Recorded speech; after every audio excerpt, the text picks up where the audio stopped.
بسم اللہ الرحمن الرحیم۔ السلام علیکم۔ یہ کاشانہ بصیرت کا آڈیو بک چینل ہے اور آپ جو کتاب سماعت فرما رہے ہیں اس کا نام ہے عقائد امامیہ۔ اس کے رائٹر ہیں آیت اللہ عظمیٰ جعفر سبحانی اور اس کا ترجمہ کیا ہے حجت الاسلام مولانا سید قلبی حسین رضوی نے۔ آئیے سنتے ہیں اس کا پارٹ نمبر 6 صفحہ نمبر 80۔ آیت کے ذیل میں قرآن مجید کی یاد دہانی فرماتا ہے کہ یہ لوگ دعوے میں جھوٹے ہیں۔ سورہ زمر آیت نمبر 3۔ اللہ کسی بھی جھوٹے اور ناشکری کرنے والے کو ہدایت نہیں کرتا ہے۔ ربوبیت میں توحید یعنی انسان اور کائنات کے بارے میں اذن خدا سے عاری اور غیر خدا کے ذریعے ہر قسم کی کلی یا جزئی تدبیر کا تصور و خیال کو منسوخ اور باطل قرار دیتا ہے۔ قرآن مجید کی توحیدی منطق یہ ہے کہ وہ ہر قسم کی مستقل تدبیر جو غیر خدا کی عبادت کا باعث بنتی ہو کفر و باطل قرار دیتی ہے۔ ربوبیت توحیدی کی دلیل واضح اور روشن ہے۔ کائنات اور انسان کے بارے میں کارخانہ خلقت کا انتظام چلانا اس کی آفرینش سے جدا نہیں ہے۔ جب کائنات اور انسان کا خالق ایک ہے تو اس کے امور کا انتظام چلانے والا بھی ایک سے زیادہ نہیں ہے۔ کائنات کی خالقیت اور تدبیر کے درمیان اس واضح اور روشن ربط و رشتے کی ہی وجہ سے خداوند متعال قرآن مجید میں جہاں آسمانوں کی پیدائش و آفرینش کا ذکر کرتا ہے وہیں خود کو بعنوان مدبر کائنات بھی پہچنواتا ہے اور فرماتا ہے۔ سورہ رعد آیت نمبر 6۔ اللہ ہی وہ ہے جس نے آسمانوں کو بغیر کسی ستون کے بلند کر دیا ہے جیسا کہ تم دیکھ رہے ہو۔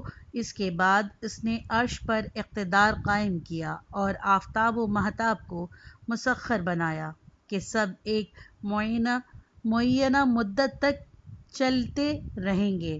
وہی تمام امور کی تدبیر کرنے والا ہے۔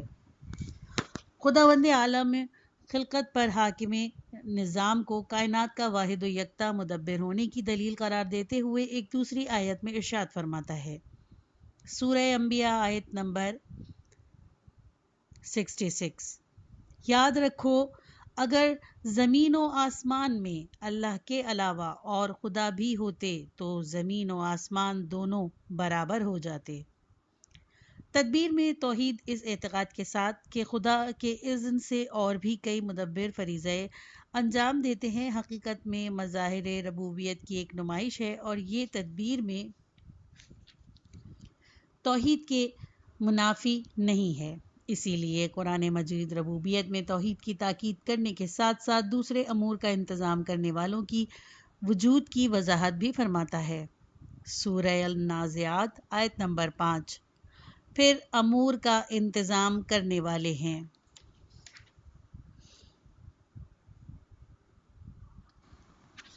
32ویں اصل تدبیر کا مقصد کائنات اور انسان کے تمام امور کا دنیا و آخرت کے تمام شعبوں میں تکوینی اور تشریحی لحاظ سے انتظام چلانا ہے۔ اس بنا پر بشر کے امور کا تمام جہات میں انتظام چلانا قدرت الہی سے مخصوص اور اسی پر منحصر ہے۔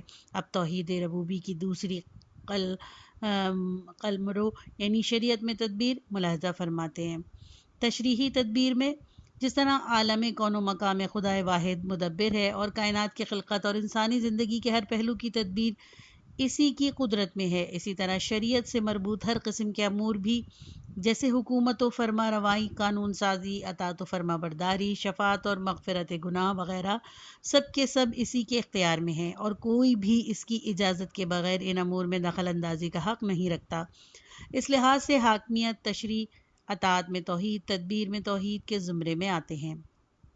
اسی لیے پیغمبر صلی اللہ علیہ وآلہ وسلم کا مسلمانوں کے حاکم کی حیثیت سے انتخاب خدا کے حکم سے تھا۔ یہی وجہ ہے کہ پیغمبر اسلام صلی اللہ علیہ وآلہ وسلم کی اطاعت خدا کی اطاعت میں شمار ہوتی ہے، بلکہ یہ عین خدا کی اطاعت ہی ہے۔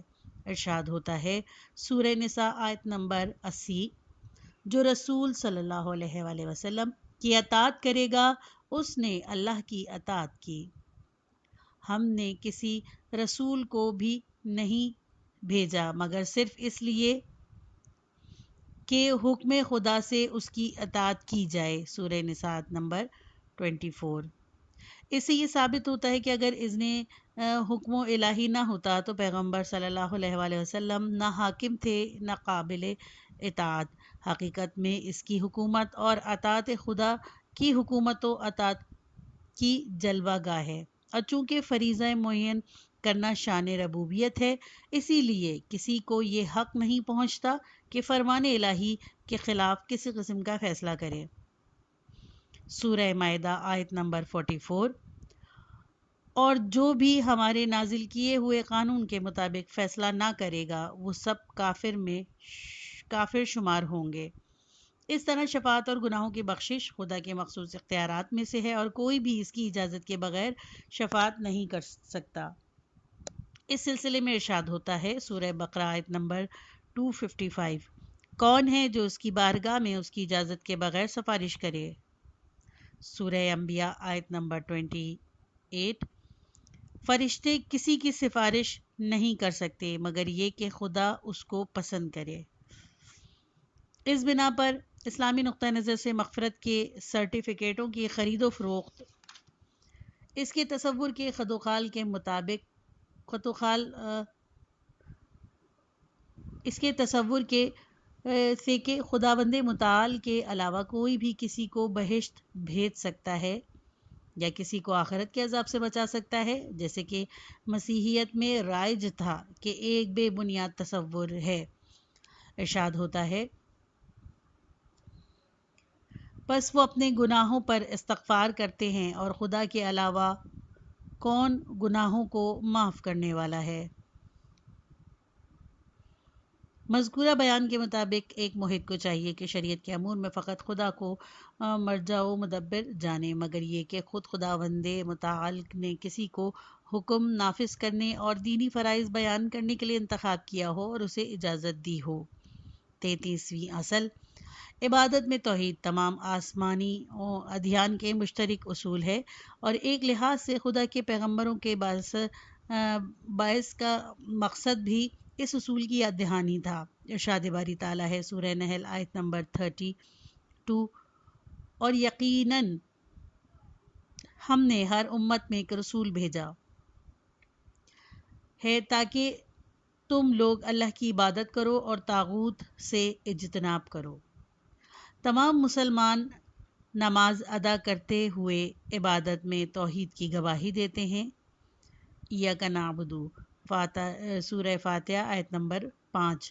پروردگار ہم تیری ہی عبادت کرتے ہیں. چنانچہ اس مسئلے میں کہ صرف خدا ہی کی عبادت و پرستش کی جانی چاہیے کوئی اختلاف نہیں ہے اور ایک فرد بھی اس کا کلی قاعدے کا مخالف و منکر نہیں ہے. در حقیقت اختلاف چند امور میں ہے کہ ان امور کا انجام دینا غیر خدا کی عبادت میں شمار ہے یا نہیں. اس مسئلے کے قطعی فیصلے تک پہنچنے کے لیے ضروری ہے کہ سب سے پہلے عبادت کی منطقی و استدلالی تشریح کی جائے اور وہ کام جو عبادت و پرستش کے طور پر انجام پاتے ہیں ان کاموں سے الگ کیے جائیں جو تعظیم و تکریم کی صورت میں انجام پاتے ہیں. اس میں کسی قسم کا شبہ نہیں کہ ماں باپ اور اولیاء اللہ کی پرستش قطعی طور پر حرام اور شرک ہے، لیکن ان کی تعظیم و تکریم ضروری ہے اور عین توحید ہے. اس سلسلے میں ارشاد باری تعالیٰ ہے سورہ اسراء آیت نمبر 23. اور آپ کی پروردگار کا فیصلہ ہے کہ تم سب اس کے علاوہ کسی کی عبادت نہ کرنا اور ماں باپ کے ساتھ اچھا برتاؤ کرنا. یہاں پر بات غور طلب ہے کہ وہ کون سا اصول ہے جو عبادت کو تکریم سے جدا کرتا ہے. کس طرح ایک کام ایک وقت میں جیسے آدم کو ملائکہ کا سجدہ اور یعقوب علیہ السلام کو بیٹوں کا یوسف علیہ السلام کو سجدہ عین توحید تھا، لیکن یہی فعل دوسری جگہ جیسے بتوں کے سامنے سجدہ عین شرک و بت پرستی ہے. اس سوال کا جواب تدبیر میں توحید کی گزشتہ بحث میں روشن اور واضح طور پر بیان کیا جا چکا ہے. عبادت اور پرستش جو خدا کے بغیر کسی اور کی کرنا منع ہوئی ہے کہ مطلب یہ ہے کہ انسان ایک موجود کے مقابلے میں اس کا اعتقاد کے ساتھ خضوع و خشوع کرے کہ وہ موجود مستقل طور پر کائنات یا انسان یا ان دونوں کے ایک حصے کی تقدیر و قسمت کا مالک ہے۔ دوسرے الفاظ میں اس موجود کی کائنات و انسان کا رب و مالک جانتے ہوئے خضوع اور خشوع کرے، لیکن اگر یہی خضوع و خشوع ایک ایسے وجود کے لیے ہو جو خدا کا ایک صالح بندہ، صاحب فضیلت و کرامات ہو، یا دوسرے انسانوں کے لیے منشا و نیکی احسان ہو، تو یہ فعل تکریم و تعظیم ہوگا، نہ کہ عبادت تو پرستش۔ اگر فرشتوں کا آدم علیہ السلام کو سجدہ کرنا اور یعقوب علیہ السلام کے بیٹوں کا حضرت یوسف علیہ السلام کو سجدہ کرنا شرک و پرستش اور غیر خدا کی عبادت شمار نہ ہوا، تو یہ اس لیے تھا کہ مذکورہ خضوع و خشوع خداوند تبارک و تعالیٰ کی ربوبیت و بندگی کا اپنی جگہ پر اعتقاد رکھتے ہوئے آدم علیہ السلام و یوسف علیہ السلام کی کرامت و تعظیم کے طور پر تھا، نہ کہ انہیں رب اور خدا ماننے کے اعتبار سے۔ اس ضابطے کے مطابق مسلمانوں کے اس احترام و تعظیم کے بارے میں استدلال کیا جا سکتا ہے جو وہ اولیاء اللہ کی زیارت گاہوں کے نسبت انجام دیتے ہیں۔ واضح اور روشن ہے کہ زیارت گاہوں کی ذریعوں کو چومنا یا پیغمبر اسلام صلی اللہ علیہ وآلہ وسلم کی ولادت یا بعثت کے خوشی کے دن اظہار کرنے میں پیغمبر صلی اللہ علیہ وآلہ وسلم کی تعظیم و تکریم محبت کا پہلو ہے، اور اس میں ہرگز ان کی ربوبیت کا اعتقاد کا شائبہ تک نہیں پایا جاتا۔ اسی طرح دوسرے مسائل جیسے اولیاء الہی کے مناقب مدح سرائی اور مرثیہ خوانی، آثار رسالت مآب کا تحفظ، بزرگان دین کی قبروں پر روضوں کا بنانا نہ شرک ہے نہ بدعت۔ شرک اس لیے نہیں ہے کہ اس عمل کا سر چشمہ اولیاء خدا سے محبت و احترام ہے، نہ کہ ان کی ربوبیت کا اعتقاد۔ بدعت اس لیے نہیں ہے کہ مذکورہ اعمال کی بنیاد قرآن و حدیث پر مبنی ہے کہ پیغمبر صلی اللہ علیہ وآلہ وسلم اور ان کے اہل بیت علیہ السلام کی محبت و مودت ضروری ہے، اور ولادت اور بعثت کے دن تکریم و تعظیم کے سلسلے میں ہمارے اعمال اسی محبت و مودت کی نشانیاں ہیں۔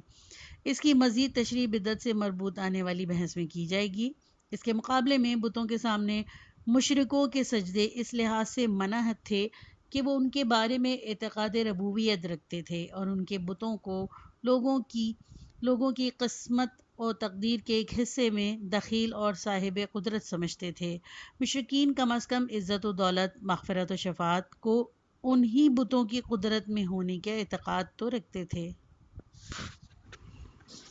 تیسرا حصہ عقائد کی کلیات، خدا کی صفات، صفحہ نمبر 89۔ 34ویں اصل: چونکہ خداوند تعالیٰ کی ذات ایک لامتناہی حقیقت ہے اور یہ ذات بے مثال و بے نظیر ہے، اسی لیے انسان خدا کی ذات کی اصلیت اور اس کی حقیقت کو درک نہیں کر سکتا۔ اس کے باوجود خدا کو اس کی صفات جمال اور صفات جلال سے پہچانا جا سکتا ہے۔ صفات جمال کا مقصد ایسی صفات ہیں کہ خداوند تعالیٰ کے کمال وجودی کے مظہر ہیں، جیسے کہ علم، قدرت، حیات اور اختیار وغیرہ۔ صفات جلال کا مقصد ایسے صفات ہیں کہ خداوند متعال کی ذات اس سے بلند ہے کہ ان صفات سے اس کی توصیف کی جائے۔ یہ صفات موصوف کے عیب و نقص، عجز و ناتوانی کی علامت ہیں، اور خداوند کریم بے نیاز، ذو غنی، مطلق اور ہر عیب و نقص سے پاک و منزہ ہے۔ بعض اوقات ان دو قسم کی صفات کو صفات ثبوتیہ اور صفات سلبیہ سے بھی تعبیر کیا جاتا ہے، دونوں کا مفہوم ایک ہی ہے۔ 35ویں اصل: شناخت خدا کی بحث میں ہم نے ذکر کیا کہ تلاش حق کے اصل میں راستے حس، عقل اور وحی ہے۔ خداوند تبارک و تعالیٰ کی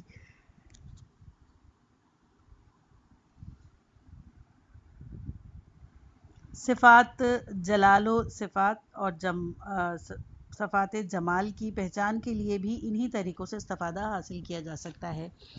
راہ عقل: خلقت کائنات اور اس میں پوشیدہ اسرار و رموز پر غور و فکر، جو سب کے سب مخلوق خدا ہیں، ہمیں خدا کی کمالات وجودی کی خدا کی طرف سے رہنمائی کرتے ہیں۔ کیا یہ تصور کیا جا سکتا ہے کہ خلقت کے اس عظیم محل کی تعمیر علم، قدرت اور اختیار کے بغیر ممکن ہے؟ قرآن مجید اس سلسلے میں حکم عقل کی تاکید کے لیے قلمرو آفاق اور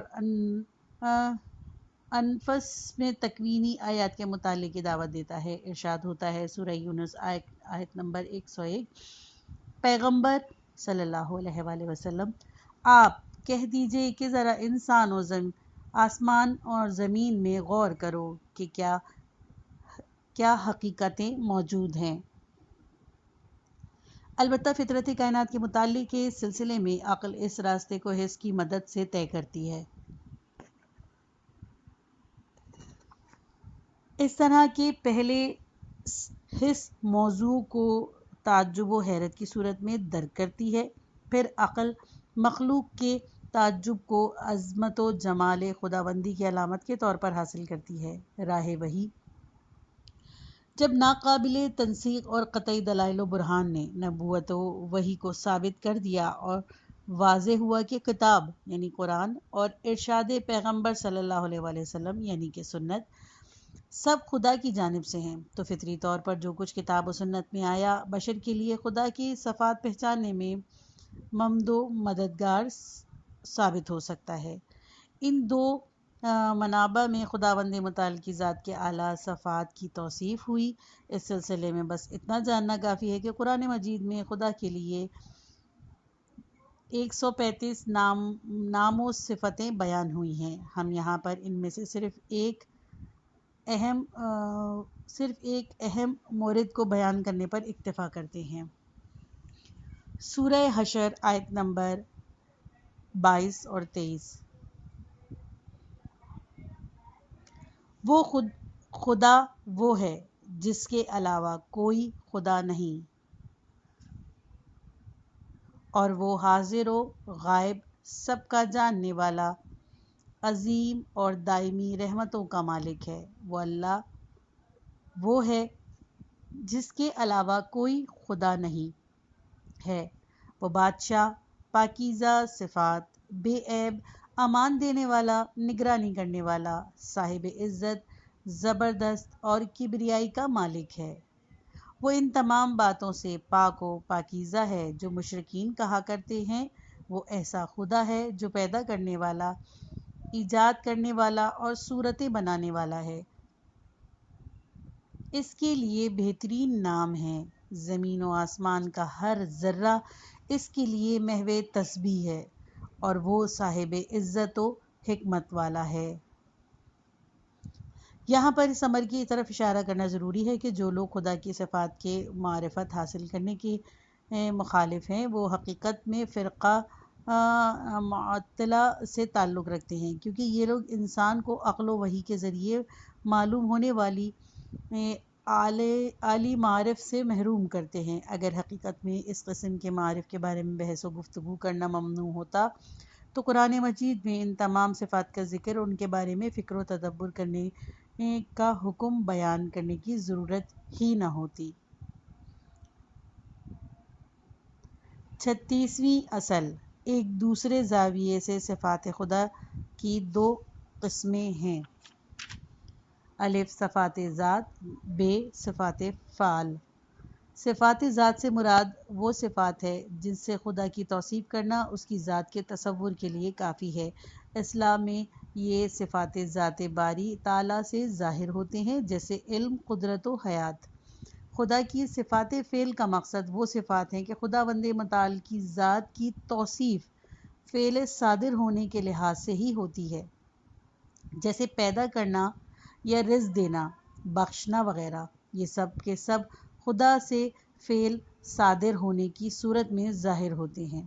دوسرے معنی میں جب تک خداوند متعال سے کوئی فعل جیسے خلقت و رزق وغیرہ صادر نہ ہو، اسے بالفعل خالق یا رزاق نہیں کہا جا سکتا، اگرچہ خلقت اور رزق، رحمت و مغفرت پر خدا ذاتی طور پر قدرت رکھتا ہے۔ آخر میں اس امر کی طرف اشارہ کرنا ضروری ہے کہ خداوند متعال کے تمام صفات فعلی کا سرچشمہ خدا کی ذات اور اس کے ذاتی کمالات ہیں، یعنی خداوند متعال ایسے کمال مطلق کا مالک ہے جو تمام کمالات فعلی کی بنیاد ہے۔ ذات خدا کی صفات، خدا کی صفات کی تقسیم جیسے صفات ثبوتیہ، صفات سلبیہ، صفات ذاتیہ و صفات فعلی سے آگاہی ہونے کے بعد بہتر ہے ان صفات سے مربوط اہم مسائل بھی بیان کیے جائیں۔ 37ویں اصل الف ازلی و لامتناہی علم، علم خدا اس اعتبار سے کہ عین ذات خدا ہے، ازلی اور لامتناہی ہی ہے۔ خداوند متعال علم ذاتی کے علاوہ ما سوائے ذات سے بھی کلی و جزوی طور پر قبل از وقوع اور بعد از وقوع آگاہ ہے۔ قرآن مجید میں اس حقیقت کی بہت زیادہ تاکید ہوئی ہے۔ ارشاد ہوتا ہے سورہ عنکبوت آیت نمبر 26، وہ ہر شے کو خوب جاننے والا ہے۔ سورہ ملک آیت نمبر 14، اور کیا پیدا کرنے والا نہیں جانتا ہے جبکہ وہ لطیف بھی ہے اور خبیر بھی۔ اہل بیت علیہ السلام کی احادیث میں بھی علم خدا کے ازلی اور لا متناہی ہونے کے بارے میں مکرر تاکید ہوئی ہے۔ امام صادق علیہ السلام فرماتے ہیں، توحید صدوق صفحہ نمبر 137 باب 10 حدیث 9، کسی شے کے بارے میں اس کی پیدائش سے قبل خداوند متعال کا علم ویسا ہی ہے جیسے اس شے کی تخلیق کے بعد، اور تمام اشیاء و مخلوقات کے بارے میں بھی اس کا علم اسی صورت میں ہے۔ لامحدود قدرت، خداوند متعال کی قدرت اس کے علم کی طرح ازلی اور لامحدود ہے، اور اس لحاظ سے خدا کی قدرت اس کی عین ذات ہے۔ اس کے علم کی طرح اس کی قدرت بھی لامتناہی ہے۔ قرآن مجید نے خدا کی قدرت کے لامتناہی اور وسیع ہونے کے کو صراحت سے بیان کیا ہے۔ ارشاد ہوتا ہے سورہ احزاب آیت نمبر 27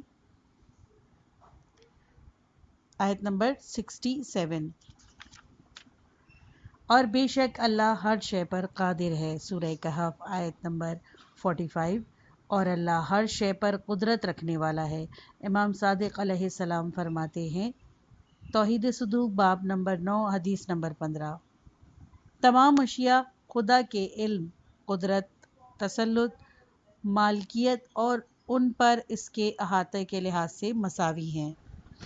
اس ضمن میں اگر ممتنع اور محال چیزوں کا وجود میں آنا ذاتاً قدرت الہی کے قلمرو سے خارج ہے تو اس کا مطلب یہ نہیں ہے کہ خدا اس پر قادر نہیں ہے، بلکہ یہ ممتنع و محال کی عدم کفایت کی وجہ سے ہے کہ اس میں محقق ہونے اور وجود میں آنے کی قابلیت نہیں ہے۔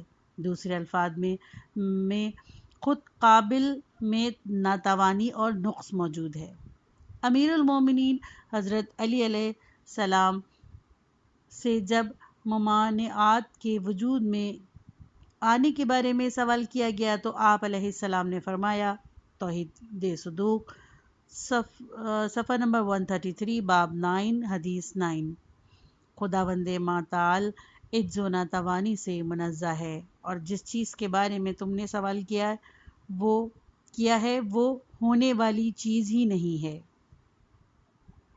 حیات، خدائے عالم و قادر بے شک حی و زندہ بھی ہے، چونکہ مذکورہ دو صفتیں زندہ وجود کی خصوصیات میں سے ہیں، اور اسی سے خدا کے حی و زندہ ہونے کے دلائل روشن ہوتے ہیں۔ بلا شبہ خدا میں حیات کی صفت دوسرے تمام صفات کی مانند ہر قسم کے عیب و نقص سے عاری ہے، اور وہ انسان میں اس صفت کی خصوصیت جیسے موت کے طاری ہونے سے منزہ ہے۔ چونکہ خداوند متعال ذاتاً حی ہے، اسی لیے اس کی ذات تک موت کی رسائی نہیں ہے۔ دوسرے معنی میں چونکہ خدا کا وجود کامل مطلق ہے اور موت بے شک ایک قسم کا عیب و نقص ہے، اسی لیے اس کی ذات سے وابستہ نہیں ہو سکتی۔ ارشاد ہوتا ہے سورہ فرقان آیت نمبر 58، اور آپ اس خدائے حی و قیوم پر اعتماد کریں جسے موت آنے والی نہیں ہے۔ ارادہ و اختیار، یہ ایک حقیقت ہے کہ اپنے فعل سے آگاہ فاعل نا آگاہ فاعل سے کامل تر ہوتا ہے۔ اسی طرح ایک ایسا فاعل جو اپنے کام میں صاحب ارادہ و مختار ہو، یعنی اگر چاہے تو کام کو انجام دے اور اگر نہ چاہے تو اسے انجام نہ دے۔ مضطر و مجبور فاعل جو کہ فعل کے صرف ایک پہلو یعنی انجام دینے نہ دینے پر ہی قادر ہو سے کامل تر ہوتا ہے۔ مذکورہ نقطہ پر غور کرنے اور اس لحاظ سے کہ قلمرو ہستی میں خداوند متعال کامل ترین فعال ہے، فطری طور پر کہا جا سکتا ہے کہ ذات باری تعالیٰ فعل مختار ہے، نہ کہ غیر کی جانب سے مجبور یا ذاتی طور پر مضطر، اور اس طرح خدا کا مرید یعنی صاحب ارادہ ہونا اس کا مختار ہونا ہے۔ ارادہ عام معنی میں انسان کے اندر ایک ترجیحی حادث اور غیر ازلی امر ہے، لیکن اس قسم کا ارادہ ذات خداوندی سے مطابقت نہیں رکھتا۔ اسی لیے احادیث اہل بیت علیہ السلام میں اس سلسلے میں اشخاص کو خطا و انحراف سے محفوظ رکھنے کے لیے ارادہ حق تعالیٰ کو عین یعنی کہ انجام و عمل و تحقق فعل جانا گیا ہے۔ چنانچہ حدیث میں آیا ہے، انسان سے مربوط ارادہ ایک داخلی حالت ہے کہ اس نتیجے میں فعل انجام پاتا ہے، لیکن ارادہ خدا خود ایجاد فعل ہے، بغیر اس کے کہ انسان کے جیسی حالت خدا میں ایجاد ہو۔ کافی 109/1 اس بیان سے واضح ہوتا ہے کہ ارادہ اختیار کے معنی میں صفات ذات میں سے ہے، لیکن ایجاد اور ہستی عطا کرنے کے معنی میں صفات فعل میں سے ہے۔ صفات فعل خدا۔ اب جب کہ ہم خدا کی صفات ذات سے مربوط اہم مسائل کے بارے میں آگاہ ہو گئے ہیں تو مناسب ہے کہ بعض صفات فعل کے بارے میں بھی آگاہی حاصل کر لیں۔ یہاں ہم صرف 3 صفات کے بارے میں بحث کریں گے۔ نمبر 1 تکلم، نمبر 2 صدق، نمبر 3 حکمت۔ 38ویں اصل، قرآن مجید نے خداوند متعال کی تکلم کی صفت سے توصیف کرتے ہوئے ارشاد فرمایا، سورہ نساء آیت نمبر 124، اور اللہ نے موسیٰ علیہ السلام سے باقاعدہ گفتگو کی، سورہ شعراء آیت نمبر 51، اور کسی انسان کے لیے یہ بات ممکن نہیں کہ اللہ اس سے کلام کرے مگر یہ کہ وحی کرے یا پس پردہ سے بات کرے یا کوئی نمائندہ یعنی کہ فرشتہ بھیج دے۔ اس بنا پر اس میں کوئی شک نہیں کہ تکلم خدا کی صفات میں سے ایک صفت ہے۔ بحث اس امر میں ہے کہ یہ صفت خداوند متعال کی صفات ذات میں شمار ہوتی ہے یا صفات فعل میں۔ واضح ہے کہ تکلم کا مفہوم جس صورت سے انسان میں پایا جاتا ہے خدا کے لیے قابل تصور نہیں۔ چونکہ صفت تکلم کا ذکر قرآن مجید میں آیا ہے، اسی لیے ضروری ہے کہ اس حقیقت کو سمجھنے کے لیے قرآن ہی کی طرف رجوع کیا جائے۔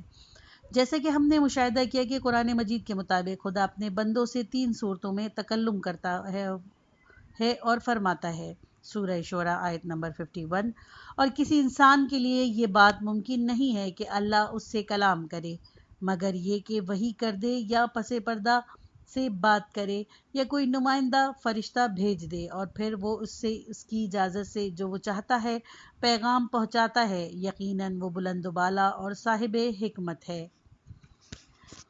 انسان کے لیے ممکن نہیں ہے کہ خداوند متعال سے مندرجہ ذیل طریقوں کے علاوہ کسی اور طریقے کے ساتھ گفتگو کرے، اِلَّن وحیٰ یعنی وحی و الہام کے ذریعے، پردے کے پیچھے سے۔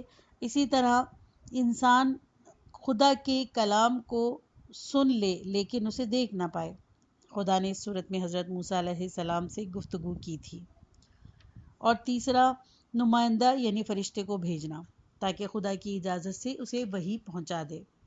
یہ اس آیت کریمہ میں خدا کا تکلم اس صورت میں بیان ہوا ہے کہ وہ کلام کو تخلیق کرتا ہے، بعض اوقات بلا واسطہ اور بعض اوقات فرشتے کے ذریعے۔ پہلی صورت میں کبھی کبھی کلام خدا قلب پیغمبر میں براہ راست الہام ہوتا ہے اور کبھی کبھی کان کے ذریعے اس کے قلب تک پہنچتا ہے، اور تینوں صورتوں میں تکلم کلام کی تخلیق کے معنی میں ہے اور یہ خدا کی صفات فعال میں سے ہے۔ قرآن مجید کی روشنی میں یہ تکلم خدا کی ایک تفسیر تھی اس کی دوسری تفسیر یہ ہے کہ خداوند متعال کائنات کی موجودات کو اپنے کلمات شمار کرتا ہے، جیسے کہ ارشاد ہوتا ہے سورہ کہف آیت نمبر 109، آپ کہہ دیجئے کہ اگر میرے پروردگار کے کلمات کے لیے سمندر بھی روشنائی بن جائے تو کلمات رب کے ختم ہونے سے پہلے ہی سمندر ختم ہو جائے گا، چاہے اس کی مدد کے لیے ہم ویسا ہی سمندر اور بھی لے آئیں۔ یہ پارٹ ختم ہوا، کتاب کا بقیہ حصہ نیکسٹ پارٹ میں سنیے۔